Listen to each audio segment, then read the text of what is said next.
ఈనాడు సంస్థల అధినేత చెరుకూరి రామోజీరావు మరణం పత్రికా రంగానికి తీవ్రమైన లోటని ఒంగోలు ఎమ్మెల్యే దామచర్ల జనార్దన్ పేర్కొన్నారు. ఒంగోలులోని తెలుగుదేశం పార్టీ కార్యాలయంలో రామోజీ చిత్రపటానికి దామచర్లతో పాటు ఎమ్మెల్యేలు ముత్తుమల అశోక్ రెడ్డి, బిఎన్ విజయ్ కుమార్, మాజీ మున్సిపల్ చైర్మన్ మంత్రి శ్రీనివాసరావుతో పాటు పలువురు టీడీపీ నాయకులు పూలమాలలు వేసి ఘన నివాళులు అర్పించారు. జర్నలిజంలో విశ్వసనీయతను పాటించి నిబద్ధతకు మారుపేరుగా రామోజీ నిలిచారని టీడీపీ నాయకులు కొనియాడారు.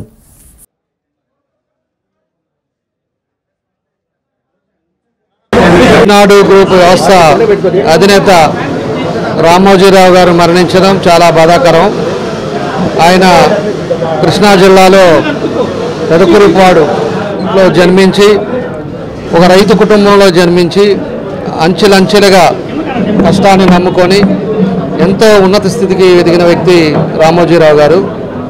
ఆయన నిర్మాతగా, అదేవిధంగా ఈనాడు పేపర్స్ ఏదైతే పేపర్ కానీ, ఈనాడు టీవీ కానీ, దాంట్లో ఎంతోమంది ప్రజలకి జరుగుతున్న విషయాలు కానీ, జరగబోతున్న విషయాలు కానీ తెలియపరుస్తూ ఎంతో సేవ అందించినటువంటి వ్యక్తి రామోజీరావు గారు అని చెప్పి కూడా మేము తెలియజేస్తూ ఉన్నాం. అట్లానే ఎన్నో సినిమాలు తీశారు, నిర్మాతగా ఉన్నారు. అదేవిధంగా 5 ఫిల్మ్ఫేర్ అవార్డులు కానీ, 5 నంది అవార్డులు తీసుకోవడం కూడా ఆయన సినీ రంగంలో కూడా మనం చూసాం. అదేవిధంగా ప్రతి జిల్లాలో కూడా ఆయన ఈనాడు గ్రూప్స్ వ్యవస్థ పెట్టుకొని ఎన్నో లక్షల మందికి ఉపాధి కల్పించి, అదేవిధంగా దేశం కోసం, రాష్ట్రం కోసం బాగుండాలనే ఎన్నో సేవలు అందించిన వ్యక్తి రామోజీరావు గారు అని చెప్పి కూడా ఈ సందర్భంగా తెలియజేస్తున్నాం. అందుకే ఆయనకి భారత ప్రభుత్వం ఆయనకి పద్మభూషణ్ అవార్డు కూడా ఆ రోజులో ఇచ్చి ఆయన సత్కరించడం జరిగింది.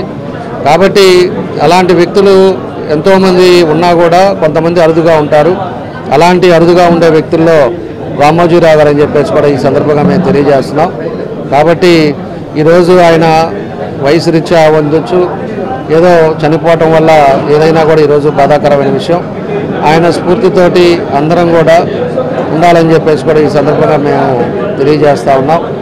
కాబట్టి ఆయన కుటుంబ సభ్యులకి అందరికి కూడా మా ప్రగాఢ సానుభూతి తెలియజేస్తూ ఆయన ఆత్మశాంతి కలగాలని చెప్పేసి ఈ సందర్భంగా మేమందరం కూడా తెలుగుదేశం పార్టీ తరఫున మా నాయకులు అందరం కూడా, ఎమ్మెల్యేలు అందరం కూడా ఈరోజు నివాళులు అర్పించడం జరిగిందని చెప్పి కూడా మేమందరం తెలియజేస్తాం.